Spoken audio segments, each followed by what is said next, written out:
संवाद उपनिषद श्रृंखला में आज का विषय पुरुष और प्रकृति भाग 8। स्त्री, पुरुष और स्त्री के युगल का श्रेष्ठतर आधा भाग होती है। इसका अर्थ है दोनों पृथक नहीं होते, एक होते हैं। स्त्री को पुरुष के साथ केवल शारीरिक रूप से ही नहीं अपितु मानसिक, भावनात्मक और आत्मा के स्तर पर भी जुड़ना आवश्यक है। उसी प्रकार पुरुष को भी स्त्री के साथ सभी स्तरों पर जुड़ना होता है। जीवन में स्त्री की भूमिका पुरुष से कहीं अधिक महत्वपूर्ण होती है। सही मायने में वही पुरुष को उसके पुरुषत्व, उसकी शक्तियों तथा दुर्बलताओं के बारे में बताती है। उसके बिना पुरुष इन सब के बारे में अनभिज्ञ ही रहता है। एक संपूर्ण युगल के रूप में जीवन की शुरुआत विवाह से होती है। स्त्री धारण करती है, पुरुष उसके माध्यम से श्रम का विस्तार करता है। 26 से 50 वर्ष की बीच की आयु इसके लिए निर्धारित है। स्त्री से अपेक्षा की जाती है कि वह संतानों को जन्म दे, उनका पालन पोषण करे और पढ़ाए, क्योंकि घर ही बालक की प्रथम पाठशाला है। जीवन के इसी काल में स्त्री अपने पति और बच्चों के लिए दिल लगाकर काम करती है। यदि इस अवस्था में वह हृदय के स्थान पर बुद्धि का उपयोग करती है तो निश्चित ही वृद्धावस्था में उसको अकेलेपन का संकट झेलना पड़ सकता है। एक पुरुष जीवन में अनेक विषयों के प्रति प्रायः उदासीन ही रहता है। अपने जीवन को शुद्ध और उन्नत बनाने की अपेक्षा वह अपने लक्ष्य, अपनी पद स्थिति तथा अपनी प्रतिष्ठा की चिंता अधिक करता है। जो ही उसके बच्चे योग्य और बड़े हो जाते हैं वह निश्चिंत हो जाता है। 50 की उम्र के बाद का वानप्रस्थ आश्रम सामाजिक रूप से सक्रिय पुरुष और स्त्री दोनों के लिए ही स्वतंत्रता की शुरुआत होती है। यह स्वतंत्रता ही बाहरी दुनिया से स्वयं के अंदर की ओर रूपांतरण का समय है। सांसारिक कार्यकलापों से धीरे धीरे स्वयं को दूर करने तथा बच्चों को दायित्व संभलवाने का यह समय होता है। यही उसके लिए अपने स्वयं के भीतर जाने तथा समाज सेवा, भक्ति एवं दिव्य प्रवृत्तियां करते हुए 75 वर्ष के बाद क्रमशः संन्यास आश्रम की ओर बढ़ने का समय है।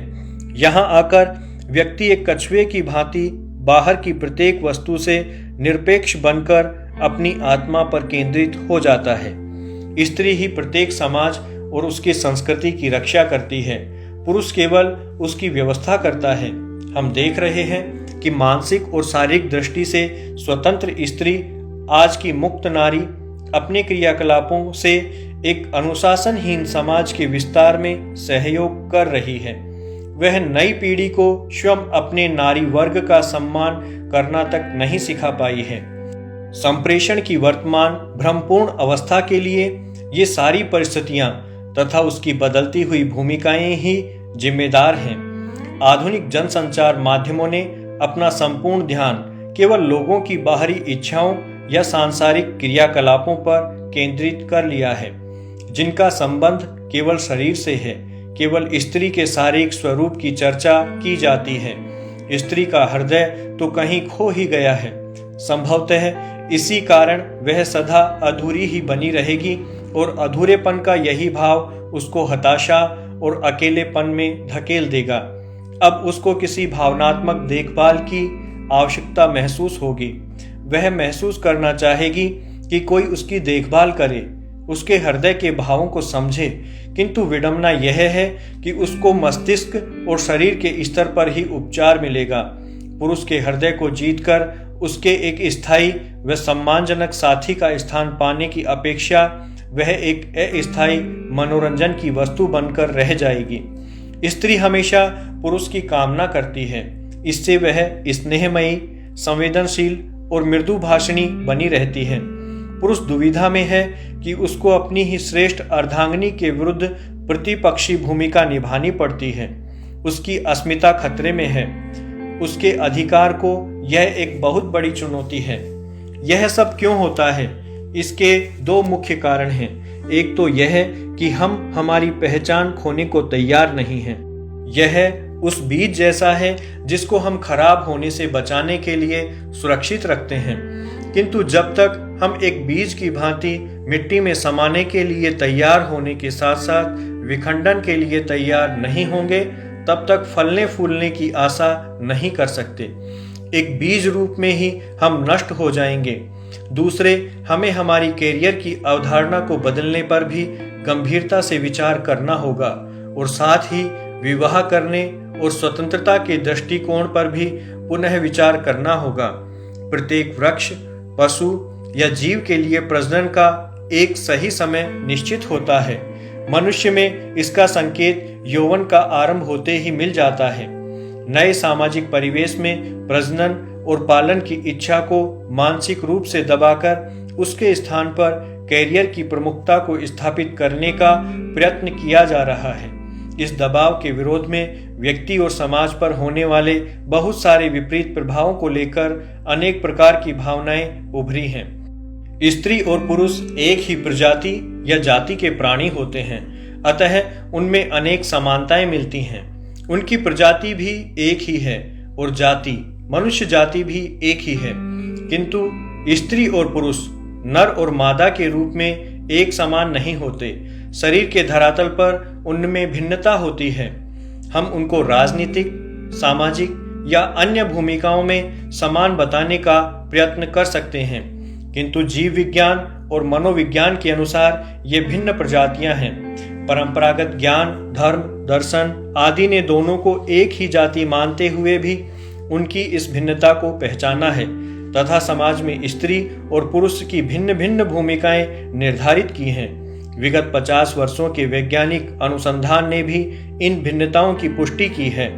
पुरुष और स्त्री के लिए विधाता ने एक साथ रहने की व्यवस्था की है, किंतु दोनों के सोचने की विधि, विचार प्रक्रिया, सामाजिक दायित्व, सांस्कृतिक और व्यावसायिक स्वार्थों का दायरा एकदम अलग है।